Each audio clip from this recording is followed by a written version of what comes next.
اسی وقت حضرت جبرائیل علیہ السلام اللہ کے حکم سے ان کے پاس تشریف لائے۔ بڑے ادب سے حضرت آدم علیہ السلام کی بائیں پسلی سے ایک ہڈی نکالی، اس پر گوشت اور چمڑا چڑھایا، پھر اس میں نورانی سانس پھونکی، یوں ایک نئی تخلیق کی ابتدا ہوئی۔ وہ ہڈی فوراً نور سے بھرنے لگی اور تھوڑی دیر میں اس نے ایک حسین عورت کا روپ اختیار کر لیا، جس کے چہرے سے ایسی روشنی پھوٹ رہی تھی جیسے پوری جنت اس نور سے جگمگا اٹھی ہو۔ حضرت جبرائیل علیہ السلام مسکرائے اور حضرت آدم علیہ السلام کے پاس آ کر دھیرے سے بولے، اے آدم اٹھیے۔ حضرت آدم علیہ السلام جاگے، سامنے نگاہ پڑی اور حیران رہ گئے۔ ان کے سامنے ایک ایسی پاکیزہ، نورانی اور دل کو سکون دینے والی ہستی کھڑی تھی جس کے چہرے کی روشنی چاند سے زیادہ درخشاں تھی، جن کی آنکھوں میں رحمت اور سکون کی چمک تھی، جنہیں دیکھ کر دل میں محبت اور اطمینان اترتا تھا۔ حضرت آدم علیہ السلام دیکھتے ہی رہ گئے۔ تب حضرت جبرائیل علیہ السلام نے فرمایا، اے آدم، یہ ہیں آپ کی ہمسفر، آپ کی زندگی کے ساتھی بی بی حوا علیہ السلام۔ یہ سنتے ہی حضرت آدم علیہ السلام کے چہرے پر مسکراہٹ پھیل گئی۔ دل کا وہ خالی پن جو مدتوں سے تھا ایک لمحے میں ختم ہو گیا۔ ان کے دل میں خوشی کی ایک لہر دوڑ گئی، ایسی خوشی جو الفاظ میں بیان نہیں کی جا سکتی۔ اسلامی روایات اور علماء کے مطابق عورت کی تخلیق مرد کی پسلی سے ہونے کی کئی حکمتیں بیان کی جاتی ہیں۔ یہ کسی کمزوری یا کمتر ہونے کی دلیل نہیں بلکہ محبت، قربت اور رحمت کی نشانی ہے۔ پہلے حکمت یہ کہ پسلی دل کے قریب ہوتی ہے، اس میں اشارہ ہے کہ عورت کو دل کے قریب محبت اور احترام کے ساتھ رکھا جائے۔ دوسری حکمت یہ کہ پسلی جسم کے نازک حصوں کی حفاظت کرتی ہے، اس طرح عورت بھی گھر اور خاندان کی حفاظت، سکون اور رحمت کا باعث بنتی ہے۔ تیسری حکمت یہ کہ پسلی نرم اور لچکدار ہوتی ہے، اسی طرح عورت کی فطرت بھی نرمی، لچک اور محبت پر رکھی گئی ہے تاکہ وہ بچوں کی تربیت اور رشتوں کی ذمہ داریوں کو بہتر انداز میں نبھا سکے۔ چوتھی حکمت یہ کہ عورت کا مرد کی پسلی سے پیدا ہونا دونوں کے وجودی اور فطری تعلق کو ظاہر کرتا ہے۔ مرد اور عورت ایک دوسرے کی تکمیل ہیں۔ اور پانچویں بات یہ کہ یہ تخلیق برتری یا کمزوری کا مسئلہ نہیں بلکہ تکمیل، محبت اور باہمی ضرورت کی علامت ہے۔ اسلام کے مطابق نہ مرد عورت سے افضل ہے نہ عورت مرد سے، دونوں ایک دوسرے کے بغیر مکمل نہیں۔ تفسیروں میں آتا ہے کہ دنیا کی ساری عورتوں میں جسے اللہ تعالیٰ نے سب سے زیادہ حسن عطا کیا وہ بی بی حوا علیہ السلام تھیں۔ حضرت آدم علیہ السلام دیر تک انہیں دیکھ کر اللہ کا شکر ادا کرتے رہے۔ دھیرے دھیرے وہ ان کے قریب جانے لگے، مگر حضرت جبرائیل علیہ السلام نے ادب سے روک کر فرمایا، اے آدم، نکاح کیے بغیر آپ کے لیے ان کے قریب جانا جائز نہیں، پہلے اپنے رب کے حضور نکاح کی دعا کیجیے۔ حضرت آدم علیہ السلام نے سر جھکا لیا اور ویسا ہی کیا جیسا حضرت جبرائیل علیہ السلام نے فرمایا تھا۔ انہوں نے اللہ تعالیٰ سے بی بی حوا علیہ السلام کے ساتھ نکاح کی دعا مانگی۔ اللہ تعالیٰ نے دعا قبول فرمائی اور ارشاد فرمایا، اے آدم، میں نے تمہارا اور حوا کا نکاح مکمل کر دیا ہے، اب تم اپنی بیوی کا مہر ادا کرو۔ حضرت آدم علیہ السلام نے عرض کیا، اے میرے رب، مہر کیا ہوتا ہے؟ اللہ تعالیٰ نے فرمایا، اے آدم، تمہارے نکاح کا مہر یہ ہے کہ تم میرے پیارے حبیب حضرت محمد صلی اللہ علیہ وسلم پر کچھ مرتبہ درود بھیجو۔ حضرت آدم علیہ السلام کا دل عشق سے بھر گیا، انہوں نے سر جھکا کر عرض کیا، لبیک یا ربی۔ پھر حضور صلی اللہ علیہ وسلم پر پورے خلوص کے ساتھ کئی مرتبہ درود پڑھا اور یوں انسانیت کا پہلا اور سب سے پاک نکاح مکمل ہوا۔ اللہ تعالیٰ نے حضرت آدم اور حوا علیہ السلام کو خوشی اور سکون کے ساتھ جنت میں رہنے کی اجازت دی اور فرمایا، اے آدم، سن لو، جنت کی ساری نعمتیں تم دونوں کے لیے ہیں، جو چاہو کھاؤ پیو اور رحمتوں کا لطف اٹھاؤ، لیکن اس ایک درخت کے پاس مت جانا اور اس کے پھل کو کبھی مت کھانا۔ تفسیروں میں آتا ہے کہ وہ گندم کا درخت تھا۔ آدم اور حوا علیہ السلام جنت میں محبت اور سکون کے ساتھ رہنے لگے، ہر طرف نعمتیں تھیں اور رحمت کا سایہ تھا، لیکن ادھر شیطان جنت سے نکالا جا چکا تھا۔ وہ باہر بیٹھا ہر لمحہ یہ سوچتا رہتا کہ آدم اور حوا کو کیسے برباد کروں۔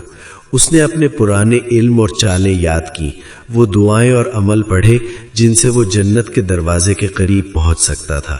آخر کار اس کی کوششیں کامیاب ہو گئیں اور وہ جنت کے دروازے تک پہنچ گیا۔ وہاں اس نے دیکھا کہ دیوار پر ایک مور بیٹھا ہے، مور نے اسے دیکھا اور پوچھا تو کون ہے؟ شیطان بولا میں ایک فرشتہ ہوں۔ مور نے پوچھا یہاں کیا چاہتا ہے؟ شیطان نے چالاکی سے کہا میں جنت میں داخل ہونا چاہتا ہوں۔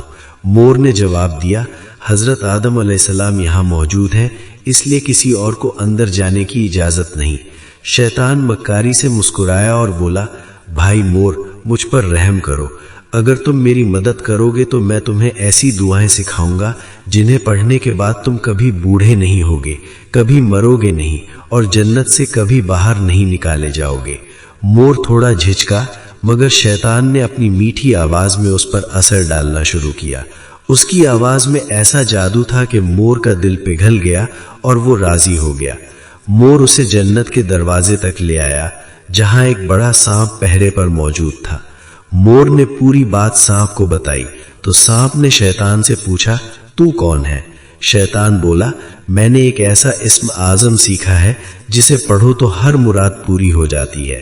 سانپ کی آنکھوں میں لالچ چمک اٹھا اور وہ بولا وہ دعا مجھے بھی سکھا دو۔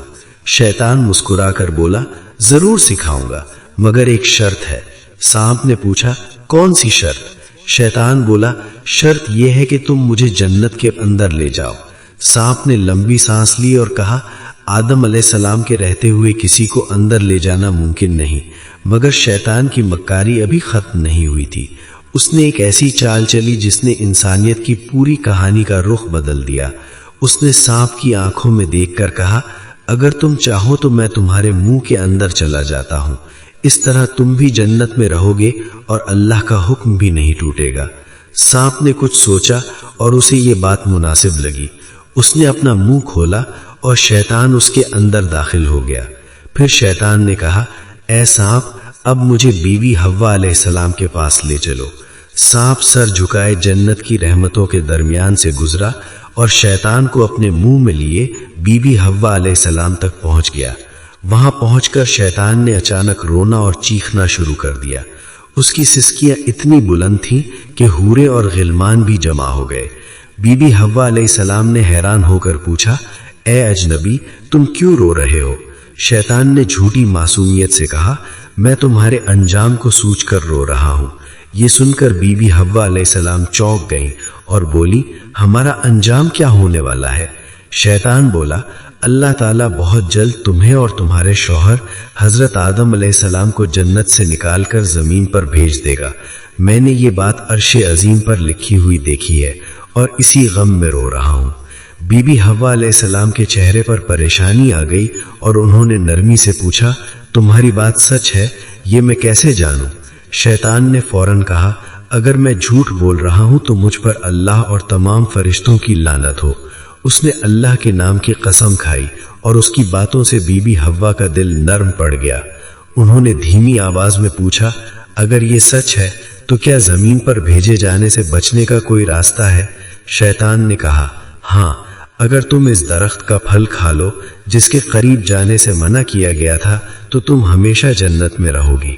بی بی حوا علیہ السلام کچھ لمحے سوچتی رہیں، پھر اس گندم کے درخت کی طرف بڑھیں۔ انہوں نے ایک پھل توڑا، اسے دیکھا اور ایک نوالا کھا لیا۔ پھل میٹھا تھا مگر جیسے ہی انہوں نے کھایا جنت کی ہوائیں رک گئیں۔ پھر وہ آدھا پھل لے کر حضرت آدم علیہ السلام کے پاس پہنچی اور نرمی سے کہا اے آدم آپ بھی یہ کھا لیجئے۔ حضرت آدم علیہ السلام نے معصومیت سے بات مان لی اور پھل کھا لیا۔ اسی لمحے ان کے جسموں سے جنتی لباس اتر گئے اور نورانی خوشبو ختم ہو گئی۔ دونوں کو اپنی غلطی کا احساس ہوا اور دل توبہ سے بھر گئے۔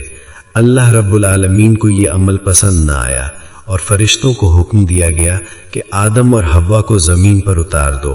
حضرت جبرائیل علیہ السلام فرشتوں کے ساتھ آئے اور آدم اور حوا کو زمین پر اتار دیا۔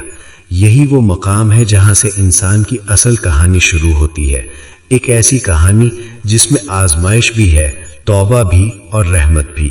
اللہ تعالیٰ نے یہ سکھایا کہ اگر غلطی ہو جائے تو توبہ کرو کیونکہ اس کی رحمت کا دروازہ ہمیشہ کھلا ہے۔